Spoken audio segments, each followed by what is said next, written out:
Hey, I'm Michael Hoff with Digital Theologian, and today we are talking the birth of Jesus in Matthew chapter 1, verses 18 through 25. We're going to be talking about whether or not Mary was a virgin, what the prophecy from Isaiah actually means, and my hope is that by the end of this video, we will be a little closer in our relationship with God, and like Joseph, would be those who are called righteous.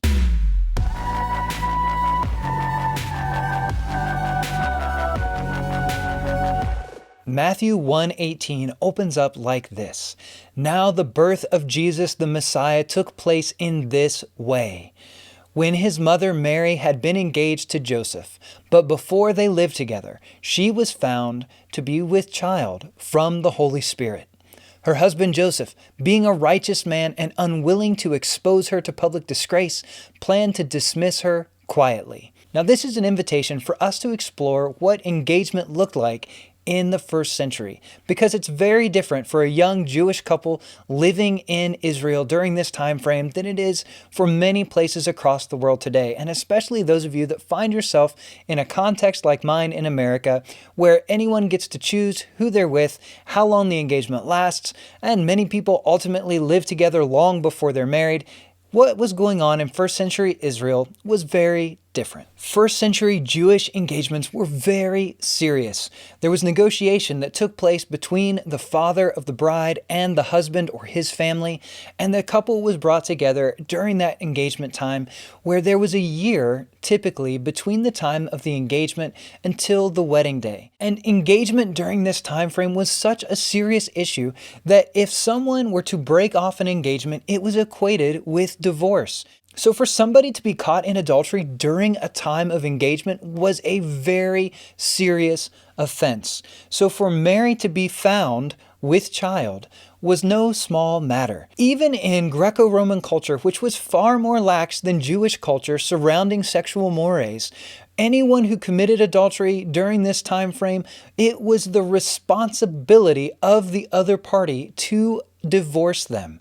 It was considered unethical for people who had been cheated on to remain with the offending partner. And so for Joseph to quietly dismiss Mary was a gracious act that was in line with overall righteousness standards, both within Greco-Roman culture and Jewish culture during this time frame. We're told in verse 20 that when Joseph has resolved to divorce Mary, that is when an angel spoke to him through a dream. We have an angel appearing to Joseph in a dream to verify what Mary has said. There are three quick things that I want to point out from this dream that Joseph has. First of all, the angel addresses Joseph as a son of David. He is acknowledging Joseph in the line of King David, which was already mentioned in the genealogy in the first few verses. By giving Jesus the name that is mentioned to him by the angel, Joseph is adopting Jesus as his own son, then bringing him legally into the line of King David. So whether Joseph is Jesus' earthly father or not, according to Greco-Roman and Jewish adoption laws, as he takes on Jesus as his child and gives him his name, he is bringing Jesus into his family, and as a result, Jesus has the full rights and privileges of adoption. Secondly, angels always tell people not to be afraid. This is just a little thing that I think we should modify our idea of what angels are like. So frequently we see them as chubby little cherubs shooting their little bows and arrows, being all cute and chubby, but the Bible depicts angels as warrior messengers. The word angel, both in Hebrew and Greek, means messenger. So an angel is simply a divine messenger. But we have, through the Old Testament, a variety of pictures of what these angels look like. No matter how many wings they have, whether it's 2 or 6, they often feature swords. They're wearing armor. They are military figures, like in the book of Daniel, who have to fight their way to help deliver a message to Daniel, right? So these aren't just easy passive figures. The number one thing that they say is do not be afraid. But here it's connected to don't be afraid to take Mary as your wife, for the child she's bearing is born of the Holy Spirit. So we have Joseph being told not to be afraid to take Mary as his wife.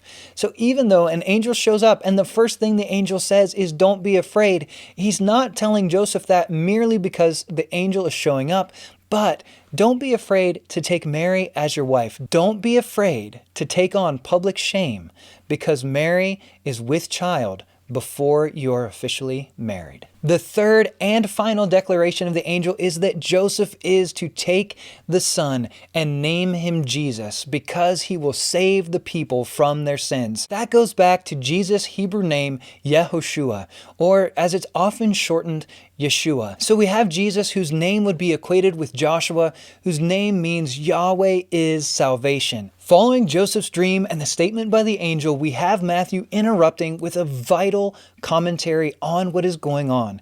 He's saying that what we are reading here is to fulfill what was prophesied in the Old Testament through the prophet Isaiah. And then he quotes from Isaiah chapter 7. Look, the virgin will give birth to a son, and they shall name him Emmanuel. And it should be noted that this prophecy happened during the life of Isaiah the prophet in the Old Testament during the reign of King Ahaz, and it was likely fulfilled specifically by an actual child. Then Matthew gives further clarity by defining what Emmanuel means: God with us. Jesus is the Messiah, the Son of David, the son of Abraham. And here we are told that his name means salvation for the people, and that he is God with us. Now, I have trouble for those who want to interpret Matthew, Mark, and Luke and say that nowhere throughout the Gospels does Jesus appear to be divine. We have these statements at his birth, that the Holy Spirit is involved in his conception. And we can debate the word virgin in this prophecy from Isaiah. And I want to talk about that here in a minute. But at the heart of this, we have both within that quote and apart from it being told that the Holy Spirit is the one that has conceived the child Jesus. It's important to remember that when we talk about the Gospels, these are traditions that are attested to earlier than the Gospels themselves. This isn't the first place in the New Testament where it's mentioned.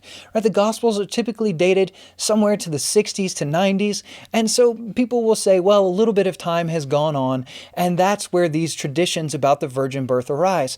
But we have Paul quoting them from time frames like in 1 Corinthians, where he has met Jesus' own brother in Jerusalem, where we have people who knew Jesus, were in Jesus' family, and they are leading the church, and still the tradition of Jesus' virgin birth does not get denied.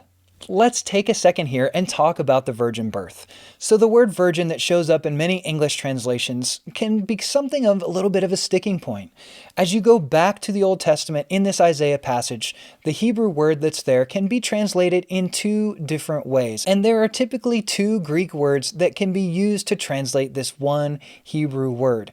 The Hebrew can mean either a virgin, someone who has never had sexual relations, or a young maiden who's not yet married.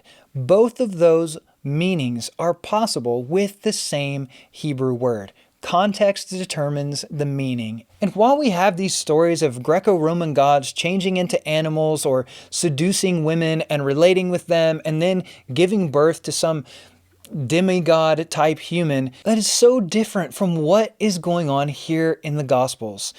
We don't have any of the salacious details. There are no acts recorded. We are only told that Mary is conceiving by the Holy Spirit, that the Holy Spirit is the one, in Luke's words, that has overshadowed her, and that's as far as it goes. We don't have the kind of detail that is gleefully told in these Greco-Roman stories. And so this narrative of a virgin birth is very different from what you find in parallel cultures. Let us not lose sight of the meanings of Jesus' name in all of these debates. Jesus means God is salvation. Yahweh is salvation. And Emmanuel means God is with us. And in the incarnation, Jesus becomes God with us. And Matthew opens with this being the genesis of Jesus the Messiah. We are told that he is salvation for his people, the anointed one, God with us to save all of humanity. As we come to the final couple of verses, here are a few things we should note. We have just finished up with the first dialogue throughout the book so far. And As we have dialogue, we want to pay attention to how people respond.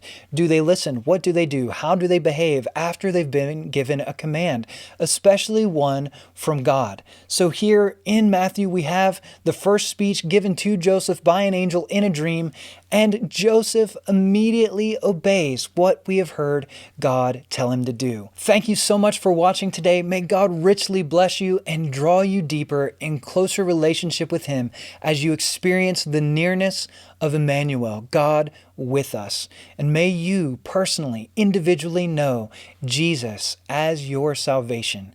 As you come to trust in Him, the way is open for all of us to be saved. So thank you for watching. May God bless you, and I'll see you in the next one.